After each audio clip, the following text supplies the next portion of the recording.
sa inyong lahat. Magandang hapon. This is Teacher Velms, and this afternoon I would like to have my practice. Matagal ko nang gustong matutong mag-drive kasi kapag wala akong sundo, palagi na lang akong naglalakad. So now, sisimulan ko na yung aking practice driving. Sabi nila, kapag marunong kang mag-bike, madali ka na lang daw na magbalanse. Eh, yung problema ko, hindi ako marunong mag-bike. So, try ko na lang yung best ko na magawa ko. Samahan niyo ako, guys.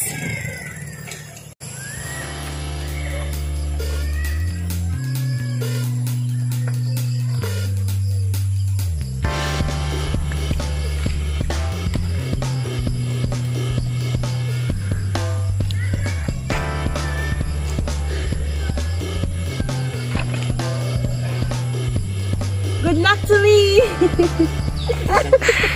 Bigat ha? Nako! Yo!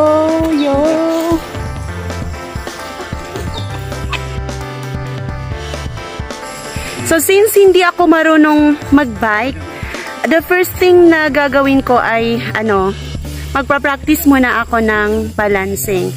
So hindi ko muna siya paandarin.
Ay, nakakapagod talaga. Kaya lang mahal na kasi yung gasolina ngayon. Kaya eto, tulak na lang ako ng tulak. Parang exercise na din.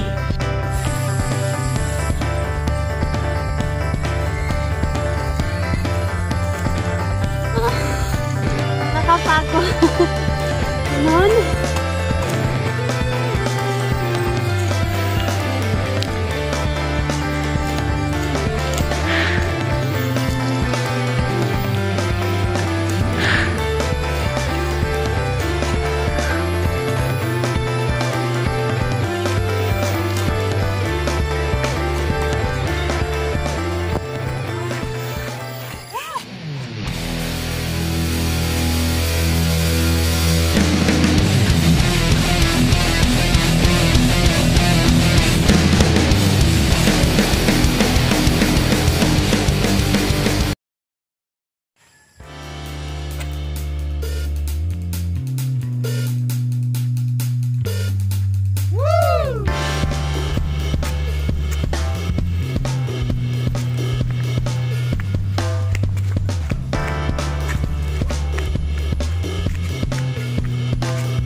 Napagod ako kanina, mga more than 6 rounds ko po yung nagawa, pero hindi ko pa rin makuha. So, hahanap ako ng paraan. Okay, abangan nyo guys. Hi guys! Ito na yung solution sa aking problema. Nahirapan akong magbalansi kanina. So, ito yung nakita kong paraan. Watch me. So, hindi ko na kailangang magbalanse. Yung problema ko na lang talaga, yung foot brake at saka yung handbrake. O, diba? Sa tingin nyo ba, mahirapan pa akong magbalanse nito? Ang problema ko na lang kung paano ko iayos yung aking manabela para hindi ako mababangga. Let's begin! Ginagabi na ata ako. Pero kailangan kong subukan kung anong mangyayari dito sa aking nahanap na paraan. Kinakabahan ako. Mamaya-maya na kasi may ano pa. May mga sasakyan pa. Ganun pala yun. Sandali. Okay. Let's go!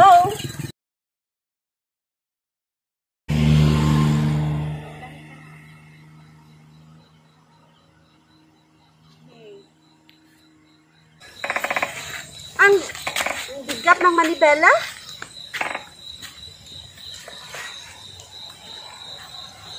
Hello! Mukhang mas madali siya. Diba? Kasi manibela na lang yung aking aatupagin. Ayan.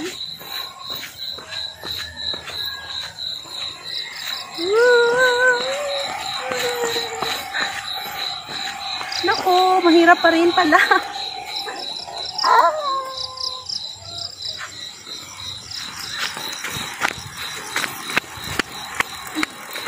Nasaan na ba ako?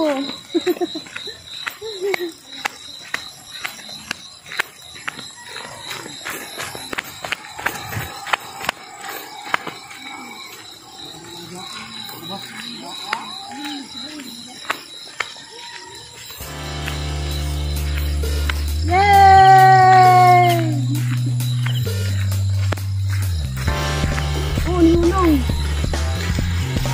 Ay! Maligtan ka nito. Mukhang mas maganda tong pag-practicean kasi para masanay ako sa paggamit ng manibela. Though yung balancing, hindi ko na hasa talaga. Sa tingin ko, mas madali na lang yun kapag kampante na ako na gano'n ng manibela. Kasi yung mas madali na lang yung pagbalanse kapag na-master ko na yung pagdadala ng manibela. Ay, magkaiba naman tayo ng style, diba? Yun yung para sa akin. Kasi nahirapan ako dun sa kumbaga, yung paggamit ng manibela, hindi ko alam kung saan ako pupunta. Okay, yun. So dito, mas kampante ako. Hi!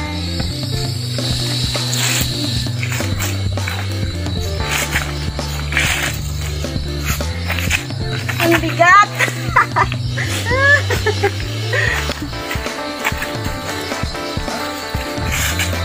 Makapagalitan tayo ng may-ari. Pag madumihan yung motor mo. Saan ba ito papunta? Tama ba to?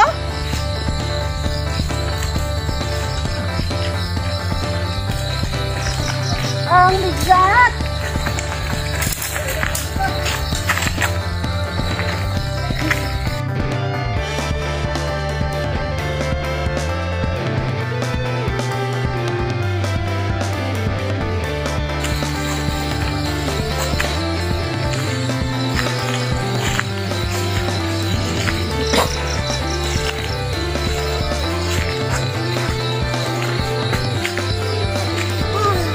Nakaka-okay.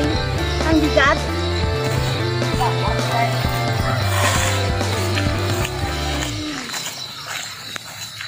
So, stop ko muna ang aking pagpa-practice.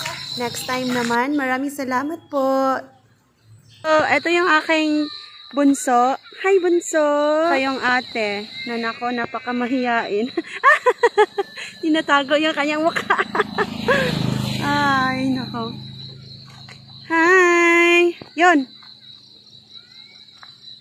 Okay, mahiyain itong dalawang ito. Hi. Ginabi na kami dito ah. Flex ko lang pala yung aking anak. Ayun. Siya yung nagtuturo sa akin. Thank you, nak. Okay, habang si kuya ay, ayun, nagpa-practice. Ito namang dalawang ito, gusto ding, mag-practice. Ito ang aking bunso. Hello, bunso. Nasaan yung face mask mo, bunso? Ay, di na nakikinig. At saka yung ate, ayan, gusto din mag-practice. Gusto mo din, te? Ate, say kaway-kaway naman dyan, ate. Hindi na makita yung mukha mo, ate. Gabi na kasi. And that was my first session para sa aking journey. So, yun yung aking journey with my driving lessons with my son. Next weekend, siguro papaturo naman ako sa kanya ulit para talagang makuha ko na yung tamang balanse para matuto na talaga ako at hindi na ako kailangang maglakad. That would be all for today. Thank you so much for watching.